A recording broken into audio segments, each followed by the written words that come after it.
সদায় এনেকুৱা এটা ফেক নেৰেটিভ বনায় ক'ত আদানী আম্বানীক মাতি দিছে দেশত যেতিয়া উন্নয়ন হয় লগে লগে এনেকুৱা হাজাৰটা অবষ্ট্ৰাকশ্যন তেওঁলোকে আনিল অসমৰ ভূমিসমূহ উচ্ছেদমুক্ত কৰাৰ ক্ষেত্ৰত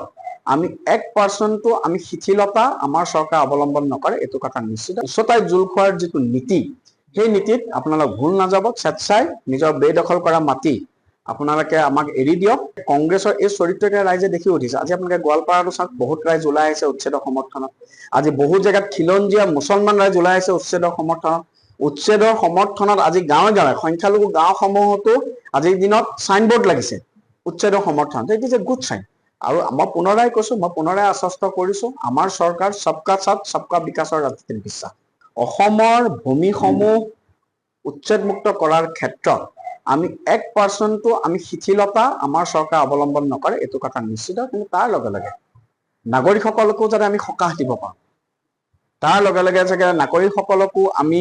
এটা সুবিধা দিব পাৰোঁ তাৰ কাৰণে নিশ্চয়ভাৱে চৰকাৰে প্ৰচেষ্টা কৰিব মই সেইকাৰণে সকলো উচ্ছেদকাৰীক মই যিসকল বেদখল কৰি আছে মই তেওঁলোকক আহ্বান জনাম যে আপোনালোকে ৰাজনৈতিক দল আপোনালোকে গৌৰৱ গগৈ ডাঙৰীয়া আপোনালোকে অখিল গগৈ ডাঙৰীয়া ৰকিবুল হুছেইন ডাঙৰীয়াহঁতৰ আপোনাক উচ্চতাই জোল খোৱাৰ যিটো নীতি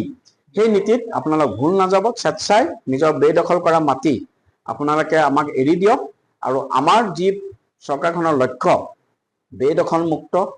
বেদখল মুক্ত আমাৰ বনাঞ্চলসমূহ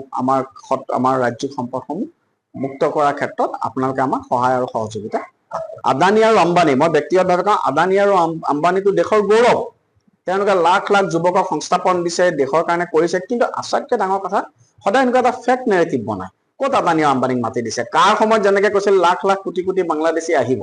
কাটো তেওঁলোকৰ ফেইল হ'ল এতিয়া গৌৰৱ গগৈৰ নেতৃত্বত মানে এটা তেওঁলোকে নেৰেটিভ চলাব বিচাৰিছে আদানী আৰু আম্বানী আমি ক'ত আদানী আম্বানীক মাতি দিব বিচাৰিছো আজি ইয়াত যদি চামগুৰিটো মই কম চামগুৰিত আপোনালোকে খুব ডাঙৰ যদি এনেকুৱা মাটি আছে মাটিত ভাল উদ্যোগপতি আহক ইয়াত উদ্যোগ স্থাপন কৰক এডভান্টেজ আছামৰ জৰিয়তে আমি অসমত এটা উদ্যোগিক ক্ৰান্তি আমি কৰিব বিচাৰিছো এটা ইণ্ডাষ্ট্ৰিয়েল ৰিভলিউশ্যন আমি কৰিব বিচাৰিছো কিন্তু যেতিয়া আমি অসমত উদ্যোগিক ক্ৰান্তি কৰিব বিচাৰো এই দেশত এটা ইক'চিষ্টেম আছে যিটো লেফটিষ্ট ইক'চিষ্টেম এই লেফটিষ্ট ইক'চিষ্টেমে দেশত যেতিয়া উন্নয়ন হয় লগে লগে এনেকুৱা হাজাৰটা অবষ্ট্ৰাকশ্যন তেওঁলোকে আনিল কিছু সংখ্যক লেফটিষ্টৰ মতে চাইনাত ইণ্ডাষ্ট্ৰি হ'ব লাগে কিছু সংখ্যক লেফটিষ্ট লিবাৰেলছৰ মতে চাইনাত বান হ'ব লাগে ভাৰতবৰ্ষত হ'ব নালাগে আৰু এই লেফটিষ্ট ইক'চিষ্টেম কংগ্ৰেছ ইক'চিষ্টেম সব আজিৰ দিনত একেলগ হৈছে কিন্তু তেওঁলোকৰ যিটো এই নেৰেটিভটো ইতিমধ্যে ফেইল হৈছে তেওঁলোকে সেইকাৰণে বিভাজনৰ ৰাজনীতিত গৈছে তেওঁলোকে উচ্ছেদকাৰীক উচতাই যিটো ভোট বেংকৰ ৰাজনীতি এই ভোট বেংকৰ ৰাজনীতিত তেওঁলোক গৈছে কিন্তু চামগুৰি এটা জ্বলন্ত উদাহৰণ কংগ্ৰেছৰ এই সংখ্যালঘু ভোট বেংকৰ ৰাজনীতিক ইয়াৰ সংখ্যালঘু ৰাজ্যে প্ৰত্যাখ্যান কৰিছে